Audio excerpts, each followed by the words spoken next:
문 후보님이 정치에 입문하신 뒤에 지금 현재 이 당 대표까지 지내시면서 이 과정에 보면 손학규, 김한길, 박지원, 안철수 전 대표에 이르기까지 모두 당을 떠나왔습니다. 그 모든 책임이 다 문 후보님께 있다라고만 돌리지는 않겠습니다. 그러나 당 대표와 당의 실질적인 리더로서 문 후보님께서 이 과정에서 통합의 리더십을 효과적으로 발휘하지 못하셨다. 저는 그렇게 생각합니다. 어떻게 생각하십니까? 이것이 뭐 당내 권력 투쟁의 과정에서 발생한 일이라면 제가 뭐 그 비판을 겸하게 받아들이겠습니다. 그러나 아시다시피 우리 당을 혁신하는 과정에서 발생한 일이고 혁신에 대해서 반대하시는 분들이 당을 떠나신 것이죠. 그러나 그에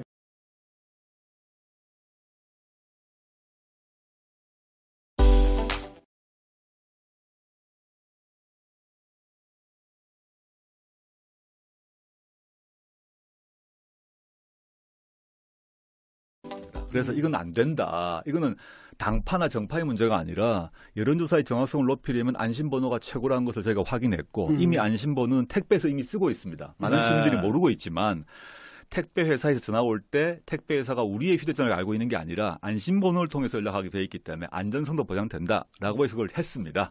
그리고 너무 저는 그걸 제안할 때 너무 당연한 거기 때문에 그렇지. 이게 당연히 통과될 거라고 생각했는데 뭐 지금 탈당하신 분들, 그 안신당으로 가신 분들이 결사적으로 반대를. 국민의당 안신당이 아니고 이제는 국민의당, 국민의당. 국민의당 분들이 아주 결사적으로 반대를 하셨습니다. 그래서 저는 아주 의아했고 저는 그 보고자로서 논쟁까지 했습니다만은. 즉 여론조사의 정확성을 높이고 또 그다음에 불법 선거를 예방할 수 있는 것인데 반대하는 이유를 도저히 저는 알 수가 없었다. 그거야 몰라요. 제가 순진하니까요. 아니 그거 정치인들은 당연히 자기가 후보가 되고 싶어 하는데 기존의 여러 가지 방식은 이제 후보로서 조직 동원으로 개입할 수 있는 여지가 있는 반면 이건 개입의 여지가 없으니까 반대하는 게 당연하죠. 전혀 통제할 수 없는 거죠. 그분들이 자신의 당원 특히 더민주를 지지한다 할지라도 지지자와 당원은 다른데 당원들 같은 경우 지금은 약간 달라졌습니다만 당시에 이번 당의 당원 평균 연령이 58세 정도 되었습니다. 그 당시에.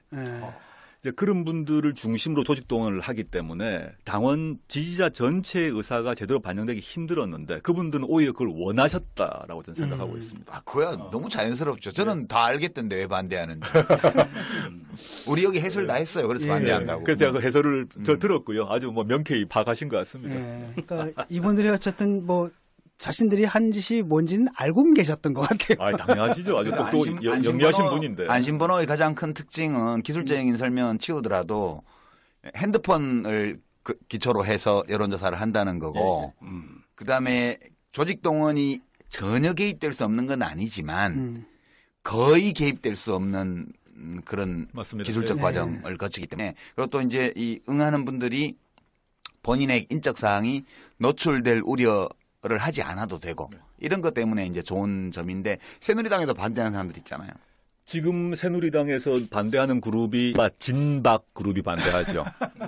왜냐하면 그거 대통령 권위로 당원들을 장악해서 밀어붙여야 되는데 권력 동원하고. 기묘하게 안심번호를 반대하는 쪽이 당시로 봐서는 그 반노 그룹과 친박이 반대했다 보시면 됩니다. 그게 참 연대군요. 불안연대네, 불안연대. 안심번호로 인해서 불안한 사람들의 연대. 그 불안연대가 돼버렸네요. 충분히 이해할 수 있어, 인간적으로. 우리 뭐 그 정도 이해 못할 거 아니지. 예. 그때 이제 그 혁신위 활동하면서 또 이 얘기 저에게 많이 들리잖아요. 왜냐하면 일단은 학자로 이제 바깥에 있었는데 일단 특정한 정당에 들어가게 좀 활동하게 된 거잖아요. 거기에 대해서 또 비판도 많이 나오고 그러지 않습니까? 그러니까 제가 이제 범야권 지지 성향이 있는 사람인데 지난 대선 시기를 생각하게 되면 제가 이제 문재인 후보를 지지를 했을 때 우리나라 대한민국 국민의 이제 반은 저를 싫어했겠죠. 그렇지. 그러니까 박근혜 후보를 1번을 찍은 분들은 근데 혁신위에 들어가니까 저를 지지했던 반 50% 중에 상당수가 저를 아주 싫어하고 공격을 하기 시작했습니다. 그래서 근데 이제 돌이켜 보게 되면 맨 처음에 들어갈 때는 혁신이 맨 처음에서는 이번 당 안에서도 혁신위에 대해서 약간 눈치를 보고 좀 룰을 잘 만들어 달라 모두가 덕담하는 분위기였다면 안심번호를 채택한다거나 저희가 이제 안심번호를 안심번호가 아까 우리 진 교수께서 말씀하셨던 시스템 공천의 일부인데 즉 당내 개파나 이런 것들이 작동하지 않도록 공천 룰을 만들겠다고 마음을 먹고 3단계를 정했습니다. 1단계는 평가를 통해서 20% 의무 배제를 하고 그다음에 검증 작업을 통해서 법률적 도덕적 하자가 있는 사람은 마찬가지로 날리고 세 번째는 그 남은 사람을 가지고 신인 가산점을 줘서 결선 투표를 하게 구조를 만들었습니다. 이게 3단계 구조죠. 이 작업을 딱 시작하니까 격렬한 이제 반박과 비판이 시작되더라고요. 왜냐하면 자신의 공천권 문제고 다음 공천이 위험하다고 판단하니까 공격이 들어왔고 그 순간부터 제가 이제 친노 프로페서가 되기 시작했습니다. 갑자기 제가 노무현 정부 때 뭐 아무것도 한 것도 없는데 제가 친노 프로페서가 되고 그 이전에 저보고 폴리페서라고 욕을 했던 분들이 주로 박근혜 지지한 분들이 왜 교수가 말이지 연구실에 있지 왜 정치에 관여하자라고 일본 분들이 그러셨는데 이 2번 당분에 속하는 국회의원 지지자들이 저보고 연구실로 돌아가라 그러시더라고요. 아주 재밌게 보았습니다. 근데 지금 다 끝나고 난 뒤는 당원 당규 자체에 대해서는 사실은 뭐 잘 만들었다는 평이 대부분 있었고요. 정팔 관계없이. 그런데 당원 당규 자체 혁신안 자체의 문제점보다는 혁신안을 관철했을 때 자신의 권력, 특히 뭐 당권, 공천권 이 문제의 위험이 온다고 생각해서 공격이 시작된 게 아닌가라고 생각하고 있습니다. 지난 일은 너무 오래 얘기 안 해도 될 것 같아. 왜냐하면 그 당 없어져 버렸잖아요. 새정치연합은 없고 이제 한 발 떨어져 나가고 이제 나머지는 더민주가 됐고 떨어져 나가는 팔은 지금 국민의당이 됐고 그렇게 돼 있는 건데 이제 시민들 관심은 이거 어떻게 봐야 되지? 이렇게 나눠진 거에 대해서. 근데 그 나눠지는 계기를 제공한 분으로서 어떻게 보세요? 저는 안타깝죠. 그 나간 분들이 지금도 전 마지막 이분들이 나가시기 전까지도 연합정당의 틀을 유지하고 공천 룰을 준수하면서 승복하기를 바랬습니다. 그게 좀 맞다고 보았습니다만은 그건 저의 학자로서의 순진한 생각이었던 것 같고 나가셨단 말입니다. 전 두 가지가 있는데 전 나간 행위 자체는 도저히 뭐 원칙에 어긋나는 거라고 봅니다. 근데 정치적으로 다른 생각을 하셨으니까 그건 존중해야 된다고 보는데 전체의 의사가 제대로 반영되기 힘들었는데 그분들은 오히려 그걸 원하셨다라고 저는 생각하고 있습니다. 그거야 너무 자연스럽죠. 저는 다 알겠던데 왜 반대하는지. 우리 여기 해설 다 했어요. 그래서 반대한다고. 그래서 제가 그 해설을 들었고요. 아주 뭐 명쾌히 파악하신 것 같습니다.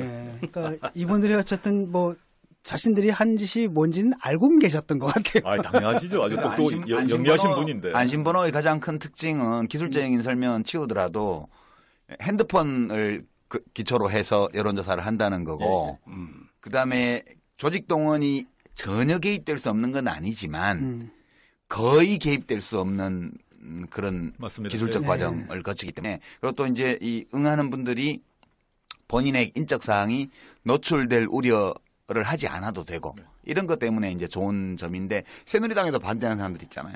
지금 새누리당에서 반대하는 그룹이 진박 그룹이 반대하죠. 왜냐하면 그거 대통령 권위로 당원들을 장악해서 밀어붙여야 되는데 권력 동원하고. 기묘하게 안심번호를 반대하는 쪽이 당시로 봐서는 그 반노 그룹과 친박이 반대했다 보시면 됩니다.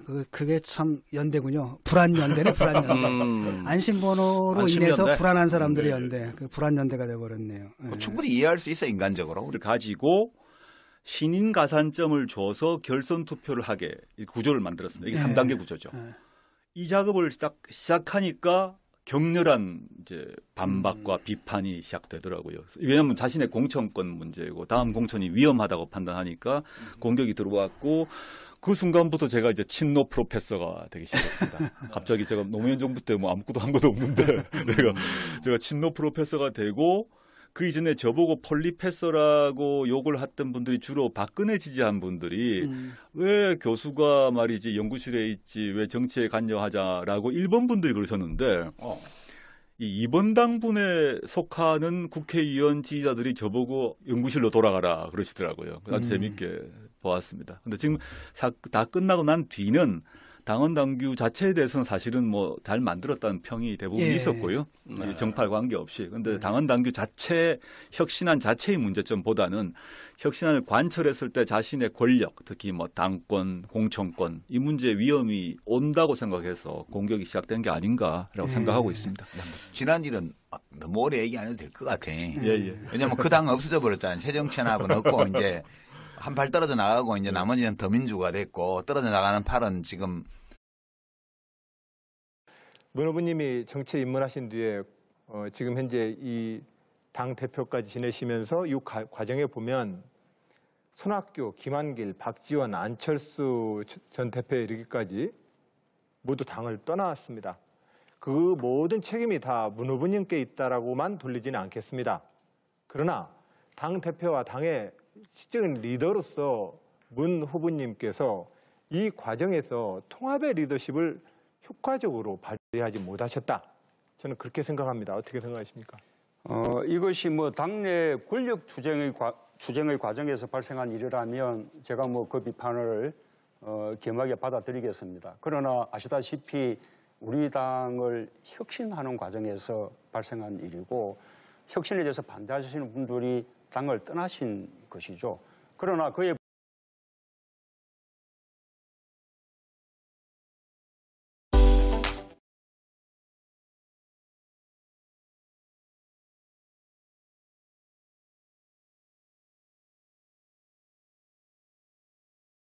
그래서 이건 안 된다. 이거는 당파나 정파의 문제가 아니라 여론조사의 정확성을 높이려면 안심번호가 최고라는 것을 저희가 확인했고 이미 안심번호는 택배에서 이미 쓰고 뭐 그 정도 이해 못할 거 아니지. 예. 그때 이제 그 혁신위 활동하면서 또 이 얘기 저에게 많이 들리잖아요. 왜냐하면 일단은 학자로 이제 바깥에 있었는데 일단 특정한 정당에 들어가게 좀 활동하게 된 거잖아요. 거기에 대해서 또 비판도 많이 나오고 그러지 그렇죠. 않습니까? 예. 그러니까 제가 이제 범야권 뭐 지지 성향이 있는 사람인데 지난 대선 시기를 생각하게 되면 제가 이제 문재인 후보를 지지를 했을 때 우리나라 대한민국 국민의 이제 반은 저를 싫어했겠죠. 그렇지. 그 박근혜 후보를 1번을 찍은 분들은 근데 혁신위에 들어가니까 저를 지지했던 반 50% 중에 상당수가 저를 아주 싫어하고 공격을 하기 시작했습니다. 그래서 근데 이제 돌이켜 보게 되면 맨 처음에 들어갈 때는 혁신이 맨 처음에서는 이번 당 안에서도 혁신위에 대해서 약간 눈치를 보고 좀 룰을 잘 만들어 달라 모두가 덕담하는 분위기였다면 안심번호를 채택한다거나 저희가 이제 안심번호가 아까 우리 진 교수께서 말씀하셨던 시스템 공천의 일부인데 즉 당내 개파나 이런 것들이 작동하지 않도록 공천 룰을 만들겠다고 마음을 먹고 3단계를 정했습니다. 1단계는 평가를 통해서 20% 의무 배제를 하고 그다음에 검증 작업을 통해서 법률적 도덕적 하자가 있는 사람은 마찬가지로 날리고 세 번째는 그 남은 사람을 알고 있습니다. 많은 시민들이 모르고 있지만 택배 회사에서 전화 올 때 택배 회사가 우리의 휴대전화를 알고 있는 게 아니라 안심번호를 통해서 연락하게 돼 있기 때문에 안전성도 보장된다라고 해서 그걸 했습니다. 그리고 너무 저희는 그걸 제안할 때 너무 당연한 거기 때문에 그렇지. 이게 당연히 통과될 거라고 생각했는데 뭐 지금 탈당하신 분들, 그 안신당으로 가신 분들이 결사적으로 반대를. 국민의당 안신당이 아니고 이제는 국민의당, 국민의당. 국민의당 분들이 아주 결사적으로 반대를 하셨습니다. 그래서 저는 아주 의아했고 저는 그 보고자로서 논쟁까지 했습니다만은 즉 여론조사의 정확성을 높이고 또 그 다음에 불법 선거를 예방할 수 있는 것인데 반대하는 이유를 도저히 저는 알 수가 없었다. 그거 왜 몰라요? 제가 순진하니까요. 아니 그거 정치인들은 당연히 자기가 후보가 되고 싶어 하는데 기존의 여러 가지 방식은 이제 후보로서 조직 동원으로 개입할 수 있는 여지가 있는 반면 이건 개입의 여지가 없으니까 반대하는 게 당연하죠. 전혀 통제할 수 없는 거죠. 예. 그분들이 자신의 당원, 특히 더민주를 지지한다 할지라도 지지자와 당원은 다른데 당원들 같은 경우 지금은 약간 달라졌습니다만 당시에 이번 당의 당원 평균 연령이 58세 정도 되었었습니다. 그 당시에. 예. 이제 그런 분들을 중심으로 조직 동원을 하기 때문에 당원 지지자 전